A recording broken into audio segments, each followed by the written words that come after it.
Welcome to the bonfire, unkindled one. Hey everyone, it's BlueLizardJello and welcome back to Everything Possible in Dark Souls 3. Last time we fully explored Lothric Castle, we sent Greirat on, unfortunately, his final expedition, and we took out the Dragonslayer Armour.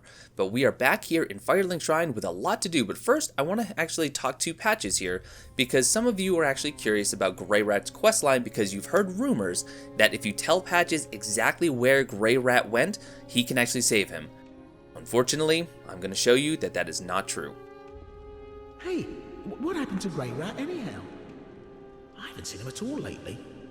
Well, if you know where he scurried off to, be sure and tell me.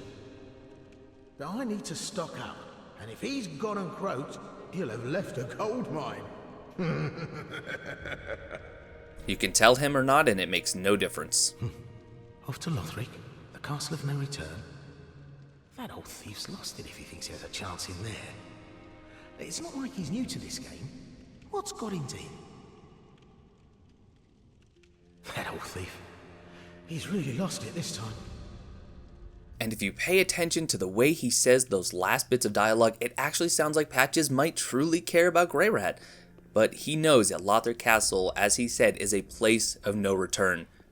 And he does not hold much hope that Greirat could have survived that expedition.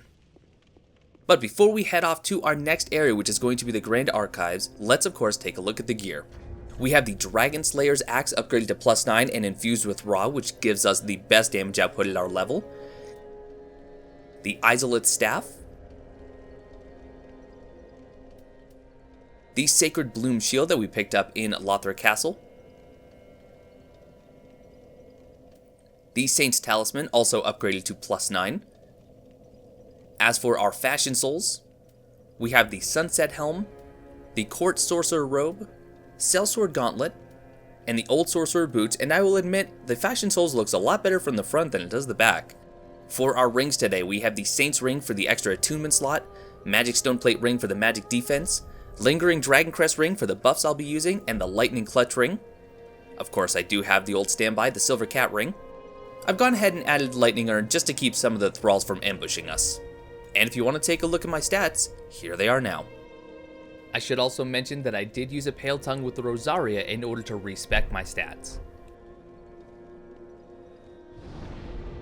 And as I sit down, let's take a look at the spells we'll be using. We have Great Magic Shield, Cast Light, Great Magic Barrier now that I know it exists, and the Lightning Blade Miracle. From here, we are going to head to the Dragonslayer's Armour bonfire, and I do want to touch on just a couple of quick things before we actually really get into this episode. I missed yet another somewhat important item in Lothric Castle, and that is the Cathis Chime, so thank you so much for pointing that out.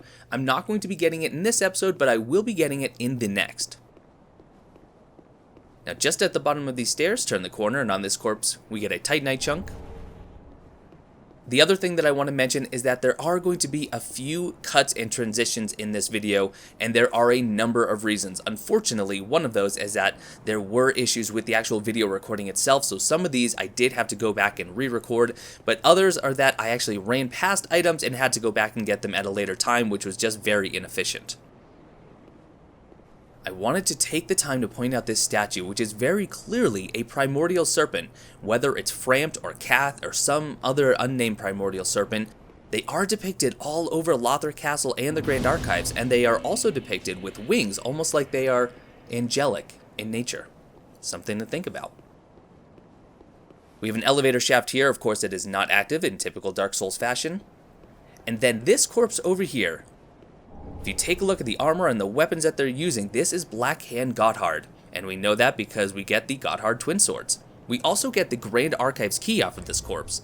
Now, if you go and kill the dancer early and you're proceeding through Lothric Castle and trying to go to the Grand Archives, this is where your adventure will stop unless you've already killed the 3 Lords of Cinder, the Abyss Watchers, Yorm the Giant, as well as Aldrich. The Gotthard Twin Swords are an excellent pair of straight swords with a really powerful spinning attack for their weapon skill, and if you use the heavy attack at the end of the skill, you'll actually perform a thrust with both swords. And the reason that I said that if you haven't killed the Lords of Cinder, this is where your adventure ends, is because this corpse will not appear until those 3 lords have been defeated. But using the Grand Archives key, we are going to actually stop just inside the Grand Archives and prepare, because there is going to be a battle straight ahead. So first I'm going to cast Great Magic Shield because I want you to see just how effective it can be against the Crystal Sage. You can see I'm taking absolutely no damage, but even better, with the Sacred Bloom Shield, we can completely parry the Sage's attacks. Unfortunately, I did take damage here because the crystal exploded on the bookshelf behind me, so I did take the area of effect damage. But if it wasn't for that, you can see that his spells just pass harmlessly by me.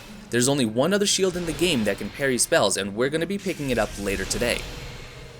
Using Lightning Blade on my axe, I'm going to run in and do as much damage as I can, but unfortunately, it's not quite enough to kill him.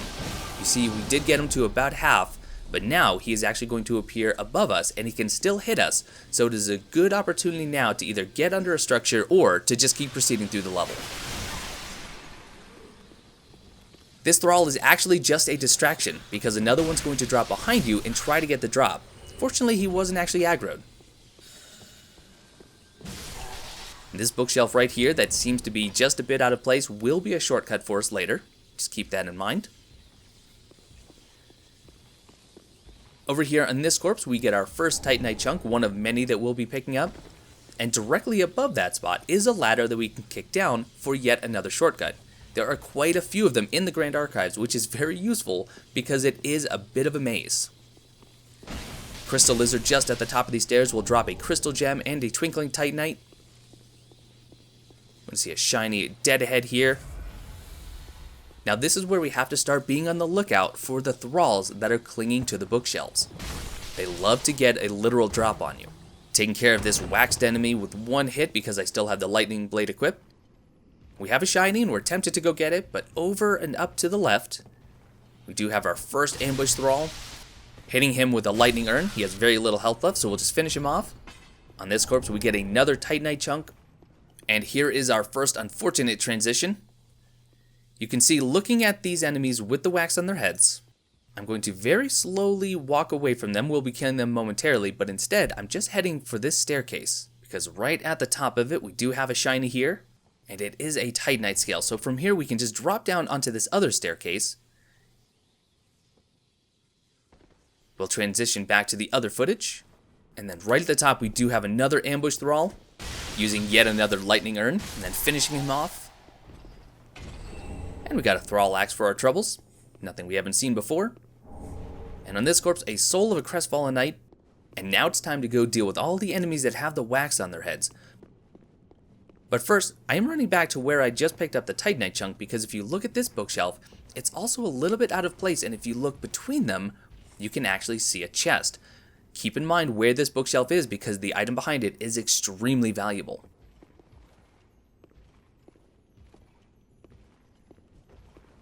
As long as you walk quietly, you can typically get the drop on these enemies. One charge R2 later, and that one dies, and you can see I can still parry these spells fairly effectively. Granted, I took some damage from both the spell and then that enemy's candlestick, but hey, nobody's perfect. Now the caster variety are a little bit tougher, but nothing that the Dragonslayer's axe can't handle. You can see this large pool of wax. We will be interacting with this shortly, but first, there is a Lothric Knight to deal with as well as some loot to pick up. I am definitely going to use Lightning Blade to our advantage here, as well as an Alluring Skull, because this enemy can prove to be extremely dangerous, especially when he buffs his weapon. So instead, I'll just get his attention, easily get the backstab, and then as he's getting up, charge up that R2, and he's nearly dead, but he still managed to get one heck of a hit off. But with him deceased, we get his Lothric Knight armor and a large Titanite shard, but more importantly, we get the Crystal Chime. The Crystal Chime is a very interesting casting tool because it can cast both miracles and sorceries. It's upgraded with Twinkling Titanite, and it's not nearly the most powerful casting device for either miracles or sorceries, so it is really just a chime of convenience. We also get another mention of Gertrude, a sacred chime once the possession of Gertrude, the Heavenly Daughter, and defiled by the scholars of Grand Archives. We're going to hear a lot more about Gertrude later on in the Grand Archives in Episode 2.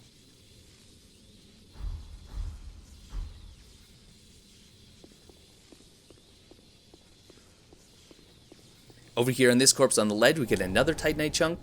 And we will be back here later, but we're going to drop down from up above because there is a crystal lizard hiding up there. We simply can't access him from down here.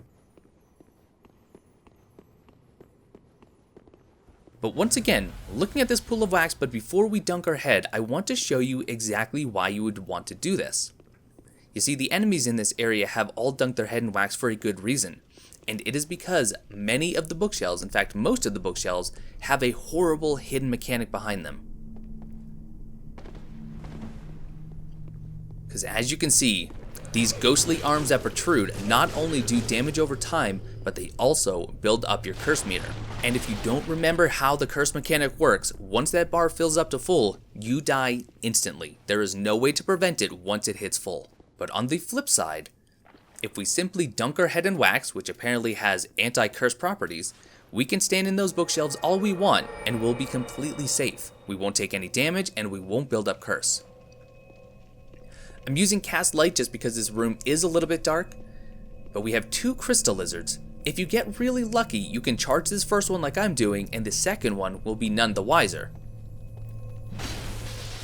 A couple of R2s later, and we get a Twinkling Titanite and a Chaos Gem. Unfortunately for me, this one was a little bit wise to me, and he did disappear before I could kill him. That is truly unfortunate. The nice thing is, with the Dark Souls 3 Crystal Lizards, all you need to do is go back to the bonfire and rest, and then you'll come back and he will have respawned. Which is exactly what I'm going to do right now.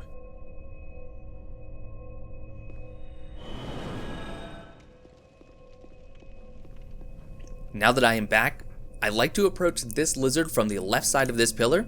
That way he actually goes into the corner if he runs at all. But sometimes if you run around the opposite way, he'll actually hit the table and immediately begin to despawn. But he'll drop 2 Twinkling Titanite, but we're not done in this area just yet, because there is this one lever that is very easy to miss. You can see the bookshelf descending over in the background. On the right here though, we'll pick up a Soul of a Nameless Soldier. And then in the room that we just unlocked, we have a treasure chest, not a mimic, I promise, containing the Witch's Locks. The Witch's Locks is actually a fairly formidable whip. It's upgraded with Twinkling Titanite and it does both physical and fire damage. It has a B scaling in intelligence and faith once it's upgraded to +5, and what's really intriguing about it is that it states that this is the black hair of a daughter of the Witch of Izalith. Whether this is from Quelaag, Quelana, the Fair Lady, or one of their siblings, we don't know, but it's really interesting because we're getting some information on the influence of the Witch of Izalith here in Lothric. We also get the Pyromancy Power Within, which unfortunately is another downgrade from Power Within of times past. Power Within will increase all of your damage by 20% as well as give you increased stamina regeneration, but the problem is it only lasts for 15 seconds and it drains 30% of your HP over those 15 seconds. With the Lingering Dragon Crest Ring, you can extend that to 20 seconds, but that is still a very short amount of time. Now, it does stack with many of the other damage dealing buffs though, so if you want to do some very quick burst damage, maybe you can make use of it.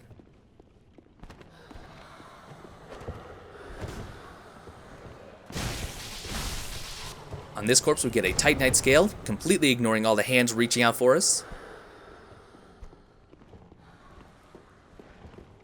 That attack that this enemy just did, and you are going to see me get hit with it a bit later, will cover you in wax and drastically slow your movement. It is something that I highly recommend that you don't try to block, but you roll either away from or through. 2 more Twinkling Titanite from this Crystal Lizard. You did just see that there was a shiny up on this bookshelf. I'll show you exactly where to drop down to get it in a moment. But first, let's kick down that ladder, the one that I showed you earlier. And then over on this balcony, we do get another Titanite chunk. And all of that magic that was raining down is from the Crystal Sage. The Crystal Sage has 3 different locations that he can teleport to, but as long as we're careful, we can actually make it so he never reaches that 3rd stage. There's a lever over there in that balcony, we'll be getting to that momentarily, but first I do want to deal with the Crystal Sage because him using that Crystal Hail is very dangerous. 3 Homeward Bones on that corpse, and now we're going to take this ladder because right at the top top, we're going to have eyes on the Crystal Sage, and we can prepare to take him out if we're fast enough. I'm going to start by using Lightning Blade once again on my axe, and then I'm just going to plan the perfect time to go in and strike. And there we go. We'll rush in there, and just a few light attacks later, he is now no more and will not respawn. And when he is dead, we will get the Crystal Scroll, the final scroll in the game that we can give to Orbeck, and by using this and purging all of the spells, we can finally complete his quest. More on that a bit later. The Crystal Scroll, when we do give it to him, will give us the Homing Crystal Soul Mass, Crystal Soul Spear, and the Crystal Magic Weapon. All sorceries that were created by Seath the Scaleless.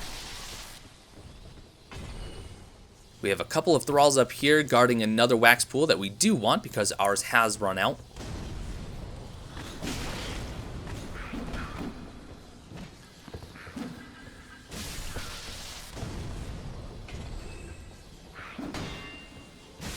This bookshelf, by the way, is also going to descend a bit later once we've pulled the correct lever. Get a Titanite chunk off the corpse, and we are going to dunk our head in wax because these hands are all over the place in the Grand Archives. It is unfortunate that we can't actually light our head like a candle, though. And now, as I pulled this lever, pay attention to the bookshelf that we were standing in front of earlier. We can now backtrack whenever we want and go inside and open that chest for a very valuable piece of loot. There are a couple of thralls here waiting in ambush. So you can either use range attacks to make them drop, or just try and bait them down the stairs, which is typically fairly safe. We do have a couple of these sorcerers here, though. Deal with this one first. There is one directly behind us, but fortunately it looks like the railing is actually just high enough to protect us. You can see here because I actually try to parry this spell. It looked a little impressive, but I promise that was just the railing, not me. We can drop down here onto that loot we saw earlier for a Titanite scale, but there's another piece of loot even further down that is actually something that is really fun to play with. But I am going to use the Silver Cat Ring because it is quite the fall.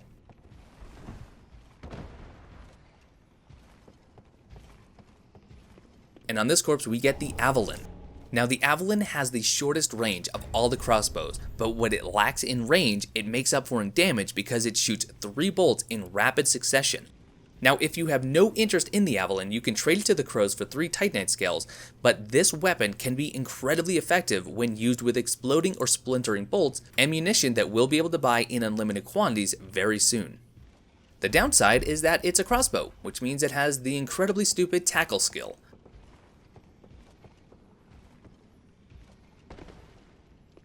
Switching back off of the Silver Cat Ring. Now we could take this ladder back up, but instead, because we just pulled the lever, let's head back to where that bookshelf was so we can finally go in and collect that piece of loot.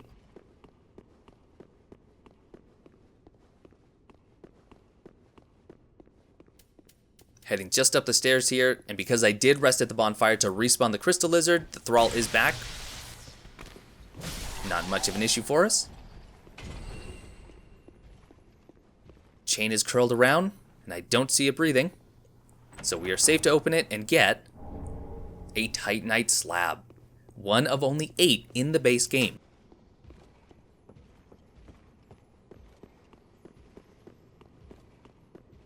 No need to dunk our heads just yet, we still are quite waxy. Running back to where we just were. This is where the Crystal Lizard was, as evidenced by his corpse apparently. Now my wax did just run out, so I will run up here where the thralls were and dunk my head once more. You do have to wonder how you breathe with all this wax on your head. But you know what? At the cost of potential asphyxiation, you probably have some great pores when you're done. Another sorcerer here. Watch the waxy buildup. Unsuccessfully parry that spell. much more successful this time around. And now I'm really just showing off. We were lucky enough to get a crystal gem off of that corpse. And just to show you, this is exactly where we climbed up the ladder and fought the crystal sage just a few moments ago. So now the only other way currently is up these stairs. Now there's a thrall at the top of that staircase, another one with a flaming flame urge here. So after we take some damage, let's get his attention with the lightning arm and draw him back, because this thrall can do a lot of damage with that weapon. So kill him with range if at all possible.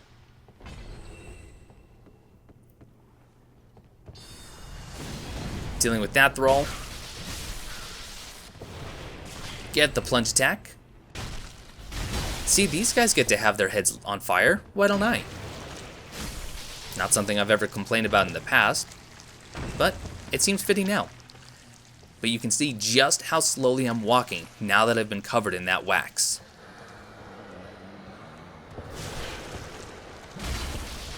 The damage itself from the attack is nothing to worry about. It is simply the movement speed that can really get you into trouble, especially if other enemies are present. We have a Titanite scale over on this corpse.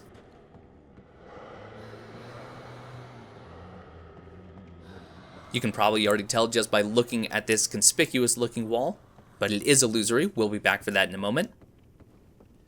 By the way, there is an item over to my left. I will be getting that, unfortunately, in another odd transition. But over here at the end of this dead end, we have a shriving stone. And at this crossroads, we do have a Lothric Knight over here at a bit of a dead end, but you'll see exactly where this connects later on. But in order to deal with him quickly, I'm just going to use Lightning Blade and then quietly sneak up on him. Notice how I even said quietly. Get a charge R2 and then a couple of light attacks. He is dead. He dropped a large Titanite shard. We do have a corpse up on the ledge, but we'll have to go much higher and drop down in order to get that. But we also have all these pilgrim butterflies flitting about. Have to wonder what their true significance is. This lever can be really easy to miss, nestled between the stairs and the bookshelves. But from here we get the Scholar Ring. We've already gotten a couple of these type rings before. We've already gotten the Knight's Ring as well as the Priestess Ring. This particular ring will increase our intelligence by +5. Before we cross that large walkway, let's go back up the ladder because we do want to see what is hiding behind this illusory wall. But before we do that, awkward transition time. Because you see, that item that I said that I would pick up, I didn't pick up till later. But don't forget to come over here and grab your Titanite scale. Don't be like me. This is one of those cases where it's a do as I say, not as I do scenario. But behind the illusory wall, we have another and our final Boreal Valley Knight. I already have my axe buffed with Lightning Blade, so from here, let's see if we can do a little bit better job fighting this one than we did the last. The problem is, these hands are all over the room, and we do not have any wax to protect ourselves. The goal here is to keep them in the center so we can avoid it. Then again, if you have wax on your head, which you should, you don't have to worry about it much. Dodging definitely the name of the game because that frost will continue to build up even if you are blocking his attacks.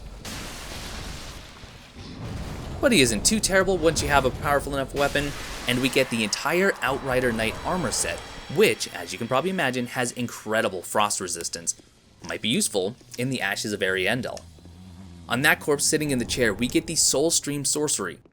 A very cool looking spell that is sadly not as effective as it ought to be, although it does have a few very good uses. It does require 45 intelligence to cast, and it has multiple hits over the course of its stream. The problem is it has a very long wind-up time, which means in PvP it's going to be fairly ineffective, but against bosses that are large and slow-moving, perhaps like the Nameless King when he's still on his Stormbird, it can prove to build up damage very quickly. At this point, I'm going to dip my head in wax, and now we will begin to cross this walkway, which is the third location of the Crystal Sage if he does manage to get away from you. Hey look, awkward transition time! About 3/4 of the way across this walkway, there is a break in the railing. And the reason is you can drop down onto these bookshelves and we can get that crystal lizard that we talked about later. Plunge attack will get him in one hit, if you don't miss. Plunge attack here will also get him in one hit, and that time I didn't miss. 2 Titanite scales are now ours. I'm going to ignore the enemies and just run back to where we were. Hopefully by now you're putting the pieces together of exactly where we're located. Out of all the areas in the base game, the Grand Archives I feel was the most confusing for me to learn. Even Farron Keep, which is just a large open swamp, was easier for me to memorize the patterns and locations of everything than it was in the Grand Archives. So hopefully either this guide has helped or you just had an easier time remembering than I did. Luckily no one saw that last transition. Whew, I was worried there'd be too many. But now we get our first major shortcut.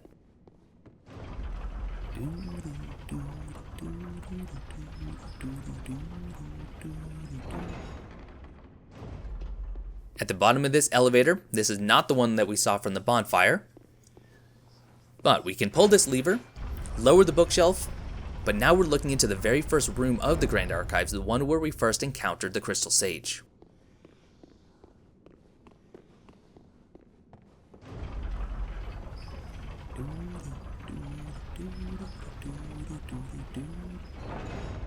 Sending that elevator back down just in case I need to go back to the bonfire for any reason whatsoever. This is another room that it's very good to have the wax applied, so if you don't have it, you may want to go and get a fresh coat.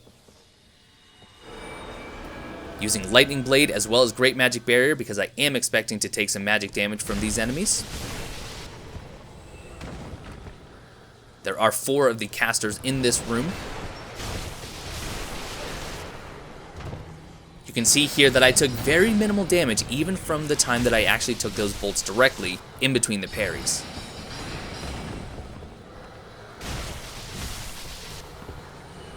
Hiding in the back here we have a large soul of a crestfallen knight.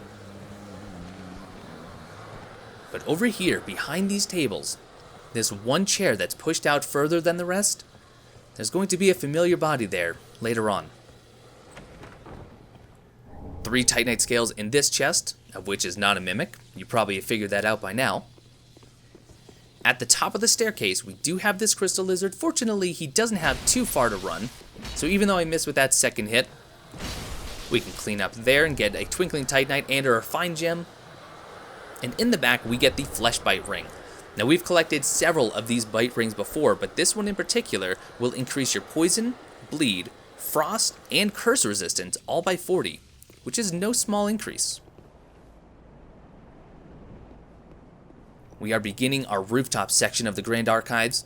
We did just take a look at that one piece of loot, we'll be getting that later. But there are some very tough enemies in the forms of gargoyles on these roofs. We haven't seen these since the Profane Capital. It's a bit strange that they're here in the Grand Archives. Not really sure what the lore significance of that is, if any. Perhaps they are really just stone gargoyles that came to life. But we have fought them before in the Profane Capital, so there's really nothing too new to say. It is definitely wise though to kill the gargoyles wherever you encounter them, because if you try to pull them elsewhere, there's a good chance you'll end up fighting more than one at a time.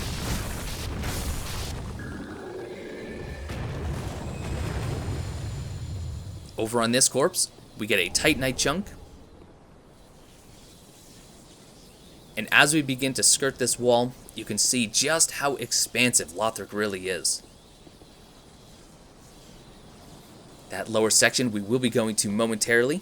You do have a couple of options as far as dropping down there, but I'll show them both in a moment. We have a Corvian storyteller surrounded by several Corvians. Luckily, we did bring some alluring skulls, and we know from times past that they are very attracted to them. I suppose they just have a lot in common. Another gargoyle here. We know what to do. That is to get landed on.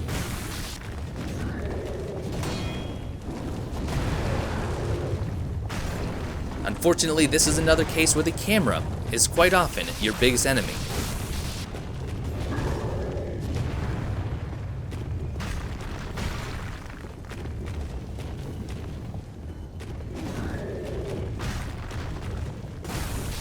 One more hit ought to do it.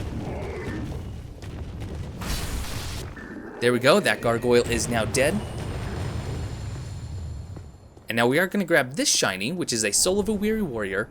And now, my good friend KK showed me this. I actually didn't realize this for quite some time, but if you equip the Silver Cat Ring and drop here, it is a much safer approach to that corpse than the one that I'm actually going to take. So, if you don't want to risk a kind of risky jump, drop down here. Now we can see a gargoyle lying in wait. This is where I get incredibly lucky, and some people are probably going to call cheats. No, not with that lightning urn throw. But because of the arc, I'm actually going to change it up and try some kukris. The goal is to hit him and bring him over to me so I don't spook the crystal lizards. But what happened instead, you'll have to see to believe.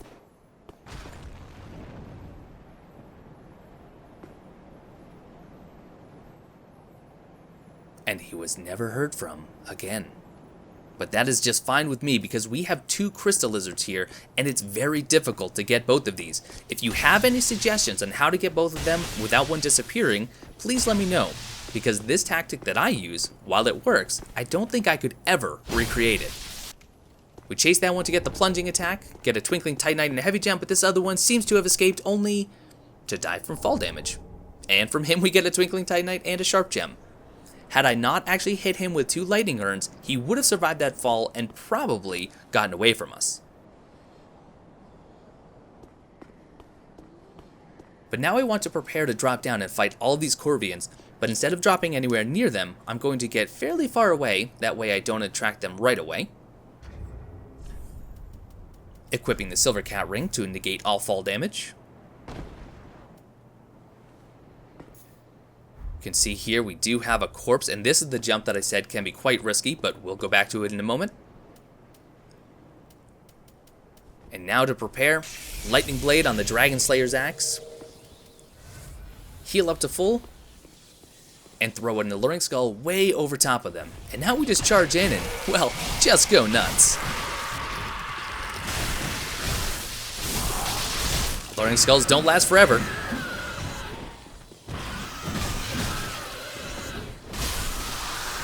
But that beautiful twofer is all we needed to take him out. And while none of them had any drops, oh, rip Crystal Lizard. Over here on this corpse, we do get the second Hollow Gem in the game. Really good if you're looking for that luck and bleed build. And then over here on this corpse, we get a Titanite chunk. And this is the corpse that we saw just after we killed that one Lothric Knight. So if you want to drop down, that is an easy way to get back into the Grand Archives. But because we know we have more loot, that's not where we're going to go down. I'm heading onto this rooftop just to show you that there are no items over here, but also to show you that you can actually see the walkway where you fought the Dragonslayer Armour. Very, very cool touch. I love when you can actually see other areas from the area you're currently in. It really gives a sense of completion and connectedness in the world.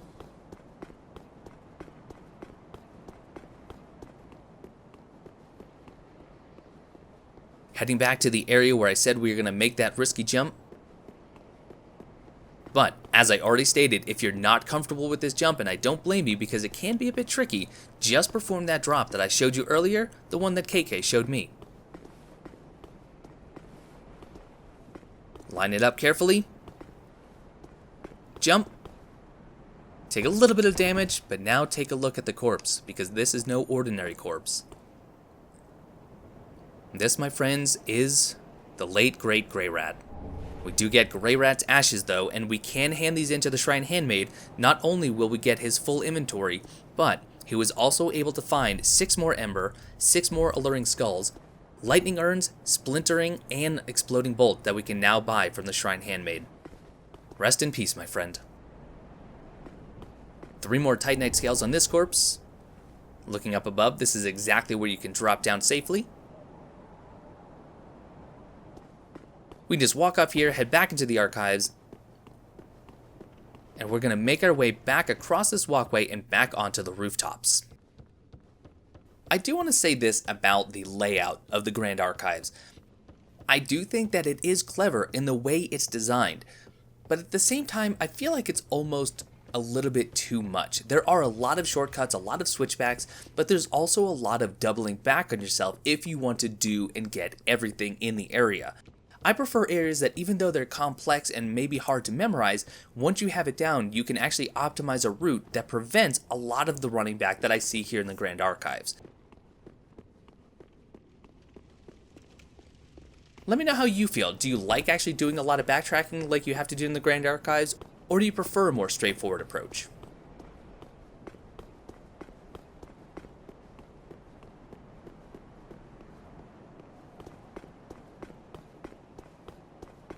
Finally back in the area where those crystal lizards were, you can see the gargoyle, still nowhere to be found, and I am completely okay with that. Knowing I have a couple more fights up ahead, I will use Lightning Blade.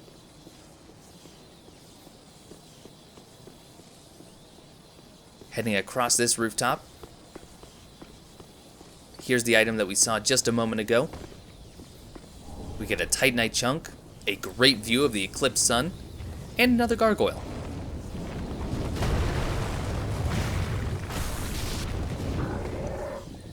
My luck is honestly just unreal today. And yet another example of an enemy that, even though he can fly, he decides to fall to his death instead. Something that Demon Souls got very right, and all the Souls games got very wrong.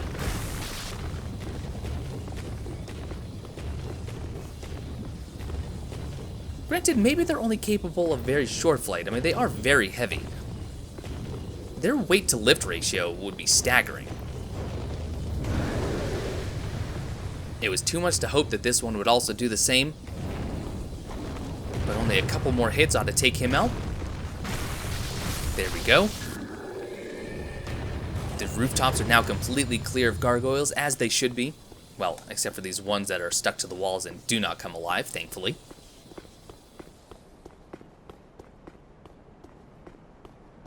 More expansive views over the deep sea, the one that Aldrich apparently dreamt about.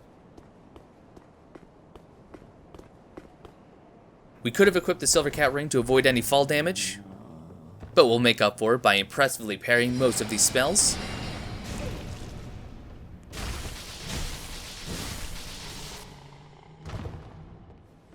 We get an ember off of this corpse, but on this one we get the last undead bone shard. We can finally have a maxed out Estus flask. Kick down this ladder for a shortcut later. And because it's here, why not? You have to wonder, Blue, if you ever come across a pool of molten wax later in life, are you going to be tempted to dunk your head in? I know I will. 2 thralls just waiting to ambush you. Easy to pull if you have anything throwable.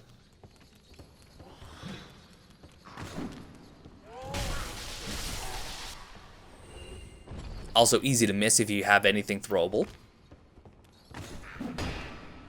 Dispatched very easily.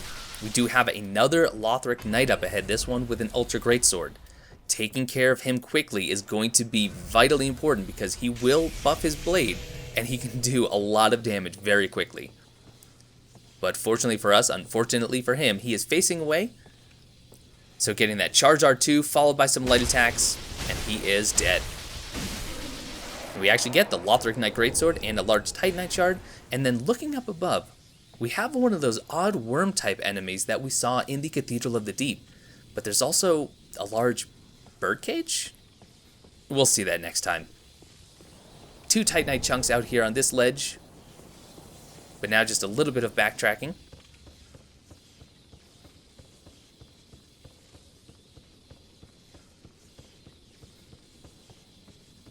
Now this next enemy encounter can be one of the more difficult ones in the game if you don't plan and execute it properly. We have 3 NPCs lined up in the stairs here, 2 of which are going to be very familiar to us. Fortunately for us, even though they are not technically invaders, they are attracted to alluring skulls, so yes, I will be abusing that mechanic yet again. The first one to come in swinging is Lion Knight Albert. Now we haven't seen him in quite a while, but he is summonable against Vort in the High Wall of Lothric. We're going to lead him up here because the other ones are soon going to join the fight. But as I said, attracted to alluring skulls. so we can just go to absolute town on him while the others prepare. Albert is now dead, and now the other two have joined the fight. We have the daughter of Crystal, Kriemhild, but we also have Kamui. We haven't seen him before, but he is very similar and even part of the same group as Gotthard. Keeping Kriemhild at the bottom is a great way to avoid getting hit by her spells. But trying to do a charge R2 to Kamui here is a great way to get hit by his Onislayer skill. His goal is to make you bleed at all costs, so he will throw kukris, he'll shoot these arrows at us that make us bleed, as well as his weapons themselves. He can also chug, so at all possible, punish the chuggers.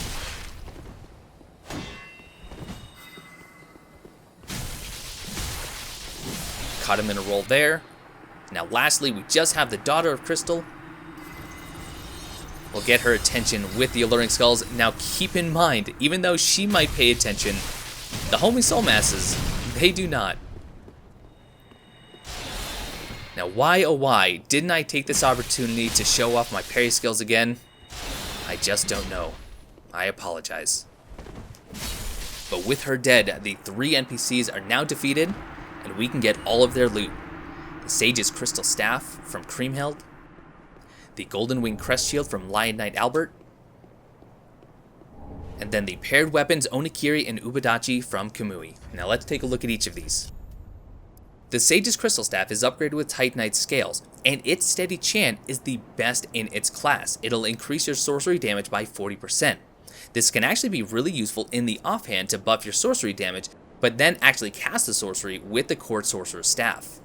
As it states here in the description, this Crystal Catalyst was actually presented to Kriemhild by the Crystal Sage himself.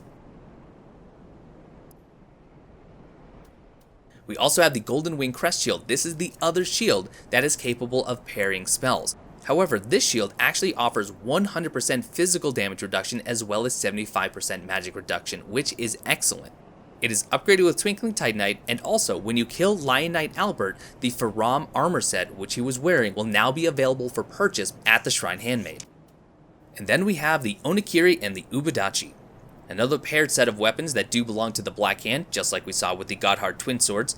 This is upgraded with normal Titanite, and it has the Onislayer skill, which we did see used against us more than once, where you jump forward and slash with both swords at the same time. These weapons are also considered quality because they do scale equally with both strength and dexterity.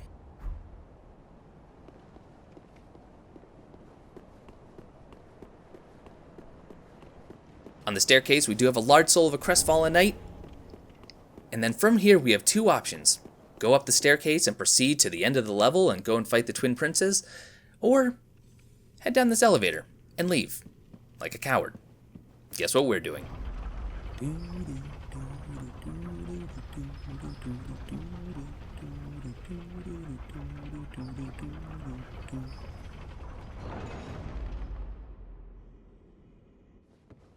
Why did I send this back up? What a waste of time. Don't send the elevator back up, but instead, we're going to head back to the bonfire, and we're going to go back to Firelink Shrine and take care of a couple of tasks in preparation for the finale.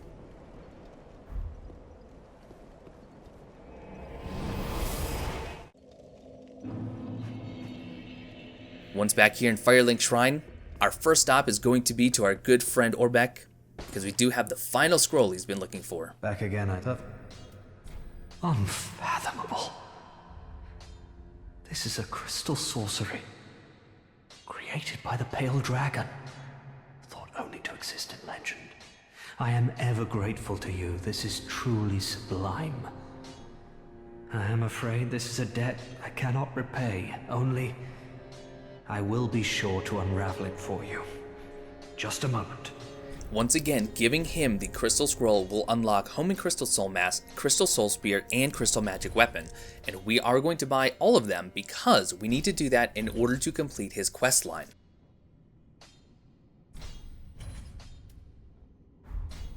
In Vinheim, I was an assassin, a sorcerer only in name, a killer for hire. What a fool I was, thinking one day I would learn real sorceries. When I became undead, I was exiled from the school. But here I am, now, exploring the depths of sorcery. All thanks to you, I might add. Promise to stay safe. It's been nice running our own little school. We will now be able to summon Orbeck in the fight against the princes. Even though we don't have anything new to offer Arena, we are going to purchase the last of her miracles. Champion of Ash, welcome back. Do you...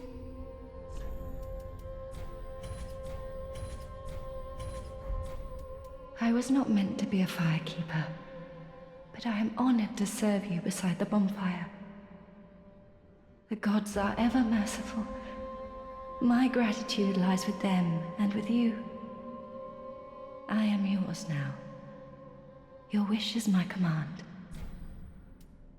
Thank you ever so much, sweet champion. May your solemn duty conclude in triumph. Now that we have purchased all of her miracles and we did not buy any of the dark miracles from her, we have unlocked Arena's quote-unquote good ending, and I'll show you exactly what that means at the beginning of the next episode. But before we conclude, let's go talk to the Shrine Handmaid and give her Greirat's ashes. Ah, well met, Ashen One. How may I be of service? Gracious, passing fine ash thou hast given. And awfully warm at that. Almost as if it had lived mere moments ago. Oh, forgive an old woman's idle prate. I'm sure an Ashen One such as thee would never indulge such base contrivances. And to reiterate, once we give her Greirat's ashes, we can buy 6 more embers, 6 alluring skulls, and we can also buy unlimited lightning urns, splintering bolts, and exploding bolts. And since we just got the Avalon, those could be very, very useful. Also, we can buy the Black Hand armor since we killed Kamui, and we can buy the Faram armor because we killed Lion Knight Albert. There is more that we're going to be able to purchase from the Shrine Handmaid once we've gone just a little bit further in the story, but also after we've completed the Ashes of Ariandel DLC, which is coming up very soon. Ashen One, be sure to bring more. But ladies and gentlemen, that is going to do it for this episode of Everything Possible in Dark Souls 3. I hope you learned something, and if you did, please leave me a comment below and let me know what you learned. And if I missed something, as always, you have to put that in the comments as well so we can all keep learning. But we are nearing the end of our adventure. We have another episode of the Grand Archives, the Ashes of Ariandel, and then soon, the Ringed City. But I thank you all so much for watching, and I will see you next time.